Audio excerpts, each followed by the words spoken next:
हाँ, good afternoon dear students. जैसा कि आप सभी को मालूम है कि हम मुग़ल कालीन साहित्य के बारे में स्टडी कर रहे हैं।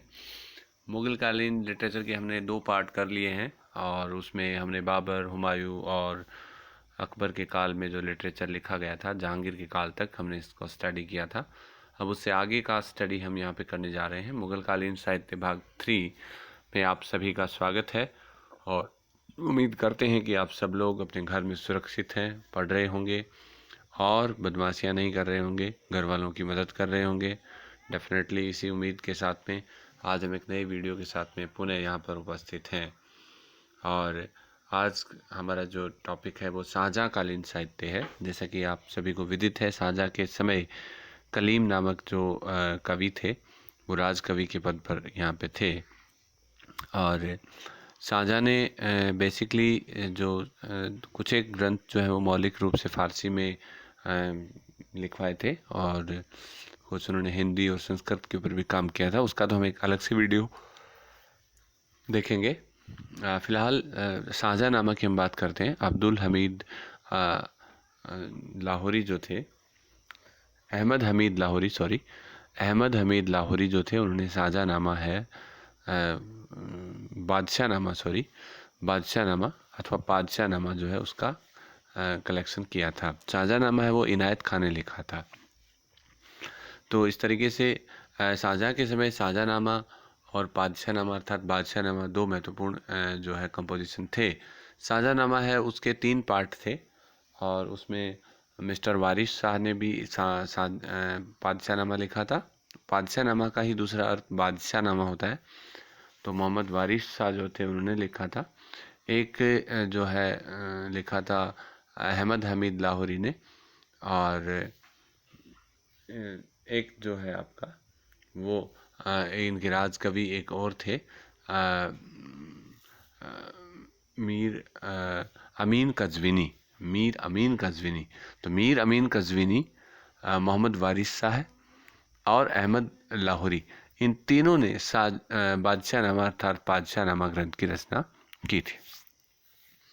इनायत खान ने शाहजहाँनामा लिखा था। तो इस तरीके से शाहजहाँ के समय बहुत ज़्यादा लंबा चौड़ा लिटरेचर नहीं है, लेकिन जितना भी है उतना बड़ा अच्छा है। और सबसे इम्पोर्टेंट बात थी कि शाहजहाँ स्वयं बहुत अच्छे लिटरेरियन थे। हालांकि उन्होंने कोई कंपोजिशन नहीं लिखा है, लेकिन he was keenly interested in teaching learning process and finally he got when he was captured by Aurangzeb for 8 years, then he expressed his desire in front of Mr. Aurangzeb that he would like to teach, but unfortunately Aurangzeb refused. तो इस तरीके से वो teacher बनना चाहता था, लेकिन शाहजहाँ जो है उसकी अंतिम इच्छा औरंगजेब ने पूरी नहीं की। बहरहाल शाहजहाँ के एक पुत्र थे दारा शिकोह है, जो बहुत ही अच्छे लिटरेरियन थे और दारा शिकोह जो है वो शाहजहाँ के ज्येष्ठ पुत्र थे, बड़े बेटे थे। और दारा शिकोह है जो है एक लिखने पढ़ने वाले व्यक्ति थे और उन्हें शाहजहाँ ने शाह बुलंद इकबाल की उपाधि प्रदान की थी। और दारा शिकोह बहुत अच्छे जानकार थे। उन्होंने 52 उपनिषदों का संग्रह शेर अकबर के नाम से कलेक्ट किया था।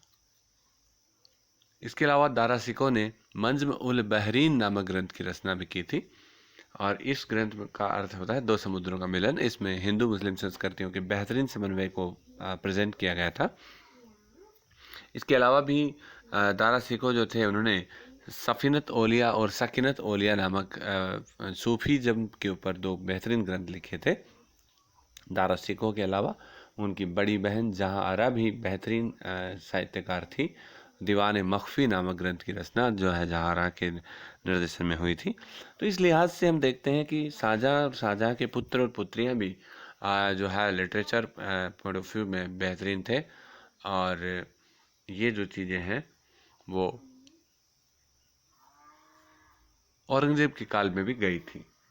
औरंगजेब शाहजहाँ के दूसरे नंबर के पुत्र थे और बहुत ही निरंकुश कट्टर इस्लामिक परंपराओं का निर्वहन करने वाले शासक रहे। 50 साल के करीब तक उन्होंने शासन किया।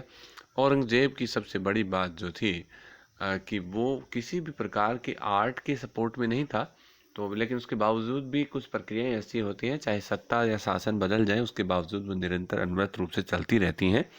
साहित्य का कंपोजिशन इसी का एक परिणाम था कि औरंगजेब के समय भी फारसी में लिटरेचर लिखा गया था। और आलमगीर नामा नामक ग्रंथ जो है वो औरंगजेब के समय लिखा गया था। आलमगीर चूँकि उपाधि थी औरंगजेब की, और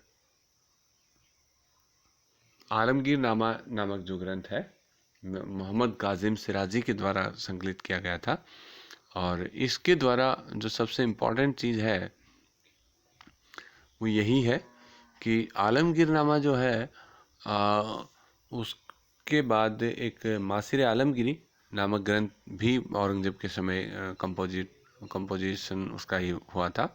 और इसके रचनाकार थे साकी मुस्तैद खान। साकी मुस्तैद खान ने आलमगीर नामा नामक ग्रंथ की रचना की थी। इसके बाद में हम बात करते हैं तो अगला हमारा है वो है मुंतखब उल लुबाब। मुंतखब उल लुबाब की रचना जो है वो काफ़ी खां ने की थी। काफ़ी इसका मिर्ज़ा मोहम्मद नाम था वैसे, लेकिन चूँकि इसने बहुत बड़ी ये रचना थी मुंतखब उल लुबाब, इसको छुपा लिया था और औरंगज़ेब की नज़रों से बचाकर इसने इसको बाद में पब्लिश किया था। तब इसे मोहम्मद शाह रंगीला ने कहा था कि तुम तो बहुत की काफ़ी हो अर्थात महान रहस्य को छुपाने वाले हो। तो ये सारा इसके अंदर जो है वो कंपोज किया गया था। जो औरंगजेब की नीतियों के समालोचक थे काफ़ी खान, और यही इसका कंटेंट है। तो इस तरीके से मासिर आलमगीरी और इसके अलावा आलमगीरनामा ये कुछ महत्वपूर्ण ग्रंथ हैं।